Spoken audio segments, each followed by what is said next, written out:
En matière de risques psychosociaux, quand les troubles sont verbalisés ou que les signes sont clairement visibles, l'affaire est dans le sac si je puis dire, il nous reste à agir pour traiter les symptômes et les causes. C'est peut-être pas simple évidemment, ça n'est peut-être pas simple, mais ça n'est pas l'objet de cette vidéo. Ce qui m'intéresse aujourd'hui, c'est de nous donner quelques pistes, quelques repères pour détecter les problèmes tôt, lorsqu'ils sont encore en croissance, tant qu'il est encore temps d'agir, pour faire de nous des sentinelles attentives aux risques psychosociaux. Au-delà des signaux clairs évoqués plus haut, l'environnement et les personnes qui y travaillent émettent parfois des informations partielles ou fragmentaires, formelles ou informelles, qu'on appelle des signaux faibles. Ces signaux sont dits faibles parce qu'ils n'ont pas de force ou de sens pris isolément. Ça n'est que lorsqu'il existe des corrélations entre plusieurs signaux faibles ou entre des signaux faibles et des informations plus classiques que nous sommes probablement en présence d'un véritable événement en cours qui jusque-là restait masqué.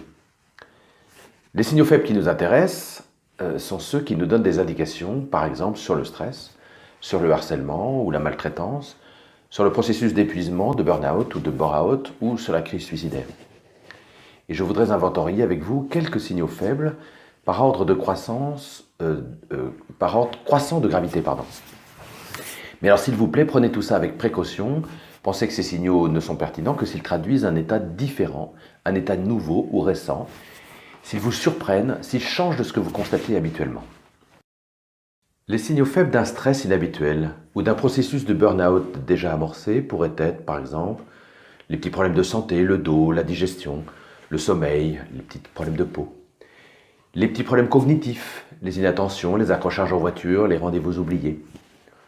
L'hyperémotivité, les pleurs, l'hystérisation des événements, voire l'agressivité ou les attitudes de harcèlement. L'isolement et le repli sur soi.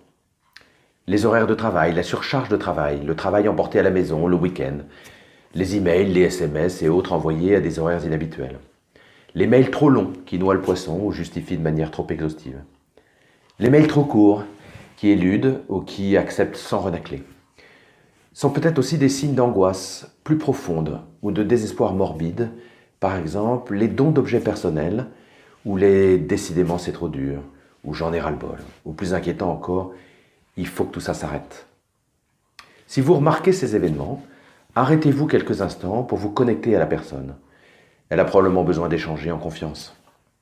Manifestez-lui de l'intérêt, insistez en lui disant votre inquiétude, posez-lui des questions et écoutez-la sans lui donner de conseils. Si vous sentez que ça ne va vraiment pas, allez chercher de l'aide auprès d'un collègue, auprès des ressources humaines de votre organisation, auprès de la famille ou du médecin traitant de la personne, voire même en avertissant les pompiers en cas de doute grave pour la santé ou pour la sécurité de la personne. Que risquez-vous? Personne ne vous reprochera de vous être inquiété à tort. Pour tout ça et pour le reste, vous pouvez me joindre via la chaîne ou par le site de cabinet, comme vous le souhaitez.